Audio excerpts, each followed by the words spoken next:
Akhetaten's Gates, Chapter 7. Something startled me awake, making me jolt up in my cot. What was that? It was a noise, wasn't it?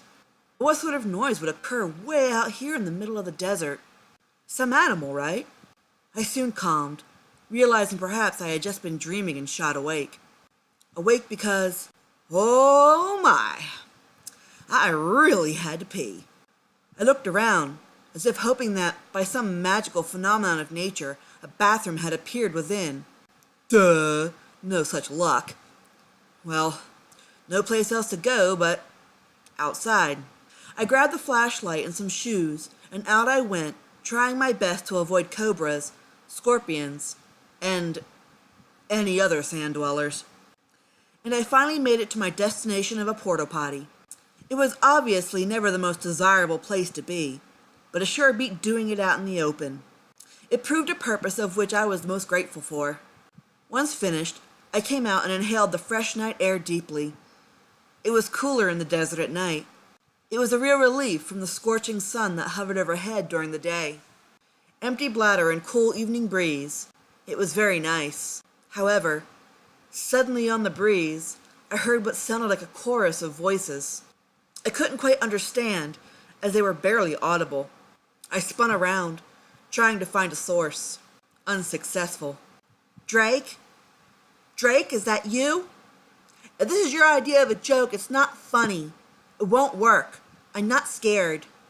Another whisper in the wind, and I gulped at the realization that it was not Drake. It couldn't be Drake. At least, not just Drake. There were many male voices, and many female voices as well. But they weren't familiar to me. They couldn't be from members of the team. I would recognize them, wouldn't I? And what stupid benefits would be gotten from this prank? Yet again, it called out in such a soothing and peaceful harmony. The breeze seemed to pull me, call to me, wish to usher me with it. I wasn't really even sure where it was coming from. Was it coming from the source of the wind? The direction the wind was heading? I looked to the east, seeing the deep blue giving way to a dark purple. The first hints of an upcoming dawn were peeking over the horizon. Within a few hours, the sun would be overflowing over the Akhetaten. Perhaps I should have rationalized the situation. It wasn't every day some mystic wind called out for someone. Really, such things only happen in myths and sci-fi or fantasy fiction. I had to admit, the Akhetaten sure seemed closer than it really was. Who would have thought that such an illusion could appear? No matter how much I walked, it never seemed to get any closer.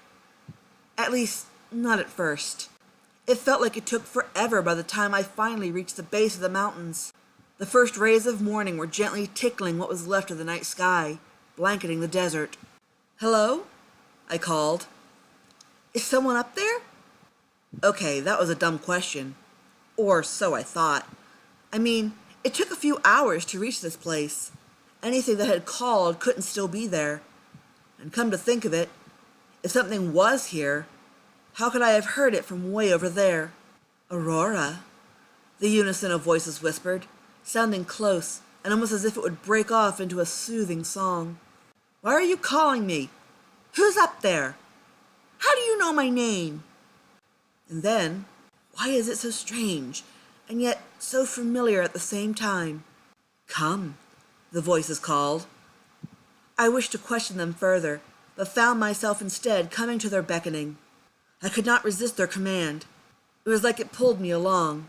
So up the Akhetaten I climbed, not even thinking about the dangers of doing such a thing. I had no knowledge of rock climbing, and no experience, obviously. Yet any amount of sense or logic became absent of this fact. As if that in itself wasn't strange, I was actually able to scale the rock formation with no trouble whatsoever. Mountaineers would be so envious of my feat, or at least they would, if I had a great mount to top off the climb. Just as I had reached the top, the rocks below me gave way, sending me sliding down the rocks into the mountain's Akhetaten-shaped dip. It was there I landed in a groove that was smooth, similar to a banana seat.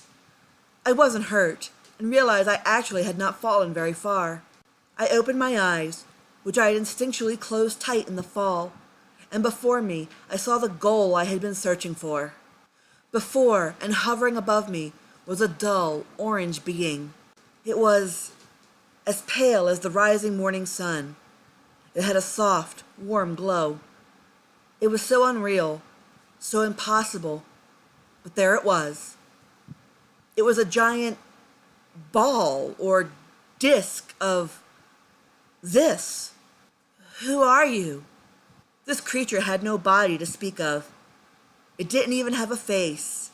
It was simply that, an orb, like those commercials and cartoons, a living sun, appearing and vanishing in unregulated intervals were countless arms and hands. It perhaps could have had an infinite amount, but it rotated out 6 at a time. It was so familiar, so familiar. Where? Why? I knew this thing. The question, it began, is who are you, child? I had a sudden streak of conceit. Perhaps you could say I overreacted. I am Aurora Dallin. Who are you? What are you? What do you want? And why would you ask such a stupid question when you called me by name? Aurora Dallin? My, such a sharp tongue you have. You seem to have adapted rather well to this world. What are you talking about? I demanded. Why are you evading my questions? Answer me! Where are you from? It asked in such a sweet and calm tone. It really irked me. I'm from America, I spat, turning up my nose and crossing my arms like the snooty child I was. It turned a little, adjusting itself on the horizon. If it had a face, I'd almost wonder if it was casting me a side glance. Are you sure? Are you sure, Aurora? And to that I became rather indignant. I think I would know where I came from. You think? It repeated. To think? To know. Two totally different things. Deep and philosophical at this time in the morning? How annoying, yet humbling. Well, trying to get stuck up with it wasn't going to get me anywhere, it seemed. So I gave a defeated sigh, trying a calmer approach. Please, who are you? I am a being of old. I've known you forever. I knew of your birth, and I knew of your potential. It was I who saved you from the fate that Amun had planned and destined for you. Amun? Just exactly how old are we talking about here? Oh, very old. It rose a little higher, pushing itself a little further over the horizon. My name is not important at this moment. You will learn it when the time is right. Why were you calling me? I asked. What business do you have with me? The color of the sun creature began to change, lightening from the dark orange to a shade of pale yellow. Poor thing. You seem to have forgotten your past and all that it had entailed. Child, to save you from the wrath of Amun-Ra, I plucked you from his vision and placed you here, in this strange and distant time and world. I had great plans for you, and I had to make sure that you were properly prepared. Prepared? Prepare me for what? Long ago, your perception was clouded, and you were incapable of seeing, blind to ever imagine your importance. As you once said, the youngest never gets anything, while the eldest reap all the joys. Is this not how you thought?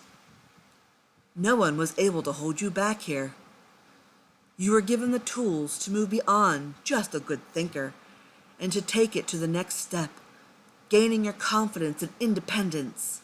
You are now able to live up to your potential, and now house the strength to endure what it will bring to you. In a time far unlike this one, by my hands you were plucked from the jowls of death. It was I who cradled you in my arms and kept you from the eyes of Amun. The only eyes to see you were my own. I thought hard about the sun's words. Images long suppressed in my subconscious memory started to flicker through my head.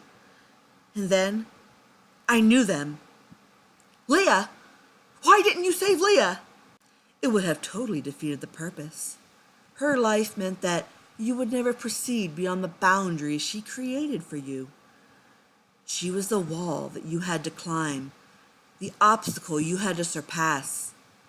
The eldest will not steal your glory from you now. You would never know your true radiance without her death. You are a vital part to assisting my manifestation. I grew very angry with Amun and his arrogance. So all of this is simply for revenge and no real admirable cause? I asked, getting a little offended. That is so petty.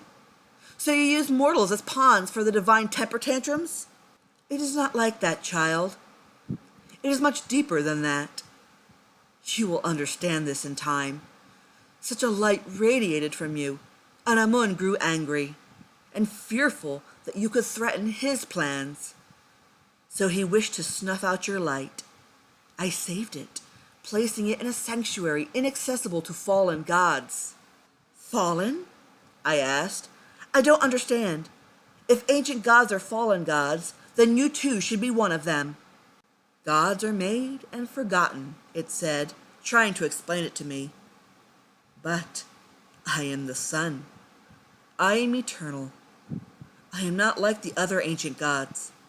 I am not a figure comparable to mankind in any way. I am not an imagined vision. I am as I am.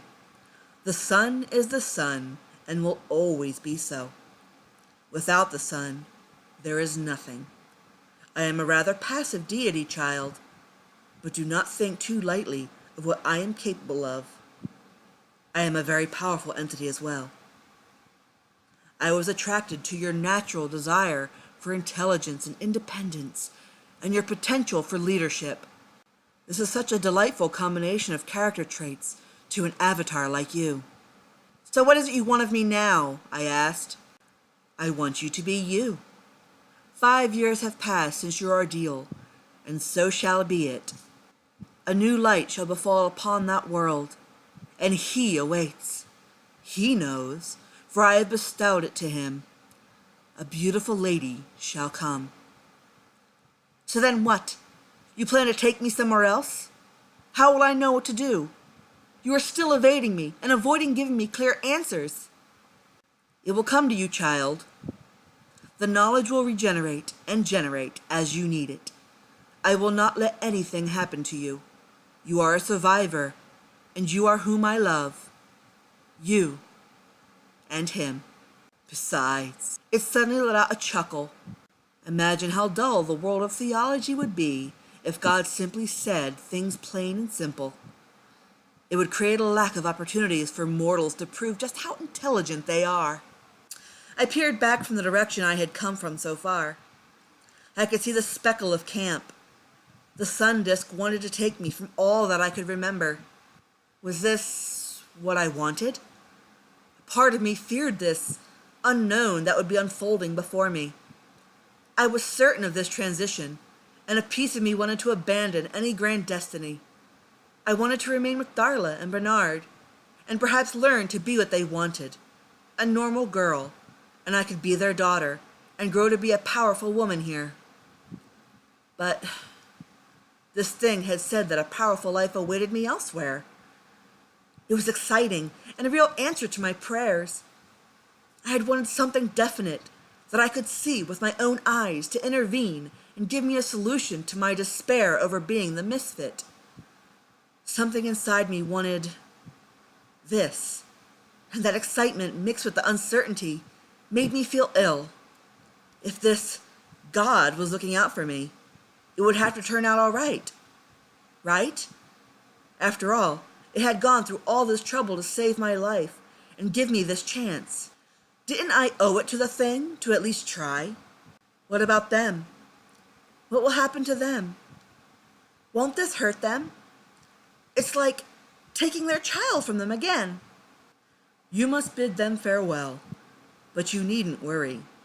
Your presence among them in this world will be just a pleasant dream, a distant memory of fantasy. This is not your time, child. You belong in your own time. Please, forgive me for any pain or loss you may feel, or any trouble you feel I have been for you. I will do all that I can to make it up to you. I really wasn't able to agree or protest either way. The hands reached out and took hold of me. It brought me close to it, holding me in such a comforting manner, cradling me. It was rising higher and higher into the sky as dawn broke finally into morning. It grew warmer and brighter, forcing me to shut my eyes so tight. I couldn't even really imagine what sort of adventures could be resting before me. It created such aggressive butterflies within me. But the legacy I was about to engage, it would live forever.